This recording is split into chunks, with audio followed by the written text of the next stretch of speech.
Hello, this is Mark Wildman of Wildman Athletica, and today we are going to talk about my current kettlebell program. People were asking what my current kettlebell program is. This is a terrible idea, and I highly do not recommend you do this idea at all. This has been an idea that I've been running since late 2020, starting in October, a little bit before Halloween, and which is going to carry me through until I do not know when. This is a long program, at least a year long. I was talking to my buddy JP over at Gambate Fitness, and we were talking about different types of training. And we were talking about kettlebells. One of the classic kettlebell tests is the Secret Service Snatch test, where you use a 24K kettlebell. And you see how many snatches you can do in 10 minutes. Usually you're trying to top about 220. He asked if people do longer sets than that. And I said, I don't know why not. I myself haven't done long sets in a long time because that tends not to be my job. When I work on movies, I end up doing whatever program I have to write for the movies to test it and time it and make sure that everything works out well. Almost nobody is at the skill level where you can pull this off without dying. I'm on year, 14 or 15 of kettlebelling. So this idea is something that I am likely to survive. My goals are to push it beyond 10 minutes. And I started with the goal of 30 minutes. Don't let the kettlebell touch the ground for 30 minutes. 18K, 20K, 22K, 24K, and 26K. The goal is really 24K, but I had up to 26K in my truck when I left LA. And if you want to get to this goal, the easy way to do it is to overshoot the goal and pretend that this isn't the goal. That's normally a great strategy because this makes this seem lighter. If I had a 28K, then I would put a 28K down there so I could be that 4K jump up from the 24K. But this is an unreasonable goal. It is unreasonable. I am well aware of that, but I do it for fun.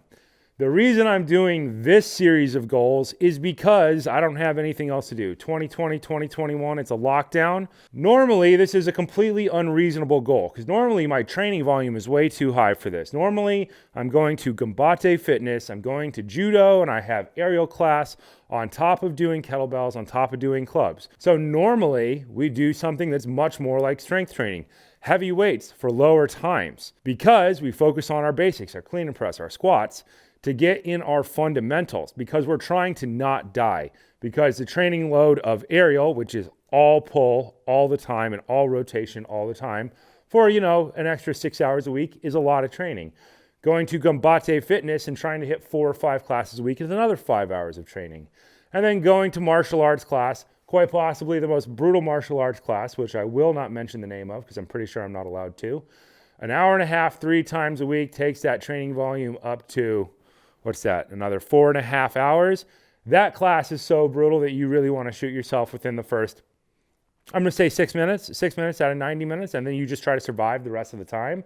So you could not do this type of goal with that other type of workload. So this kind of leads us into how do you design programs if you're playing sports, and especially if you're doing like 3 other sports like I was doing. We'll talk about that in a different video. Somebody remind me. This is an unreasonable goal, which works if you don't have anything else to do. There's no judo class, there's no aerial, and there's no Gambate Fitness There's no Gambate Fitness. I was talking about this goal in November when I started to hit these goals, November 2020, I don't remember the date, and then I hit the 20K, November 2020, and then I got to 28 minutes before I left to go to Los Angeles for some things that really kicked this off of track. And I was talking to my buddy Mike up in Seattle. And my buddy Mike told me that this is a thing that people already do, which I was unaware of. And he told me that this is called kettlebell marathoning and that they go to 60 minutes. So, of course, my first reaction was, well, now we have to go to 60 minutes. Because that's the type of gluttons for punishment that do this type of training anyway. My friend Mike describes this as requiring a very specific set of character flaws, which I thought was a very good way to put it. So I just hit this goal on Monday, 18K for 60 minutes nonstop, and I'm at 40 minutes with the 20K. I have lost some of these weights for some of the time because of some travel things that happened. For a while, I only had a 20 and a 24. Before that, I only had an 18 and a 22. So my program got readjusted according to the Tetris of training. It is still a heavy light cycle, but it's not a light 1, light 2, heavy 1, heavy 2 cycle. Watch all the nerd math videos if that didn't make sense. Down here, this is what I consider maybe a pipe dream. I just don't know if I'm gonna have the time to pull this off because this is gonna be a ways away, but I hope to pull this off because this would be truly beautiful, truly beautiful. We're gonna come back and we're gonna talk about how I set this up. This is essentially a giant checklist that I'm hammering through. We'll talk more about the moves that we do because I have not made a video on long cycle yet, and we'll discuss long cycle. Basically, I haven't made a video on long cycle because it really helps to be on like year 3 or 4 before you start trying to do long cycle. In my mind, other people teach it totally differently, but other people also have access to more weights. If you have access to as many weights as possible and a lot of recovery time, then you can teach long cycle right away. There's all these different strategies for everything. We're always going to talk about them.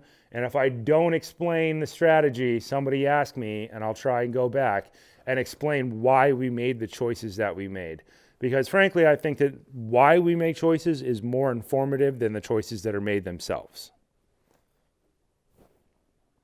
This has been Mark Wildman of Wildman Athletica.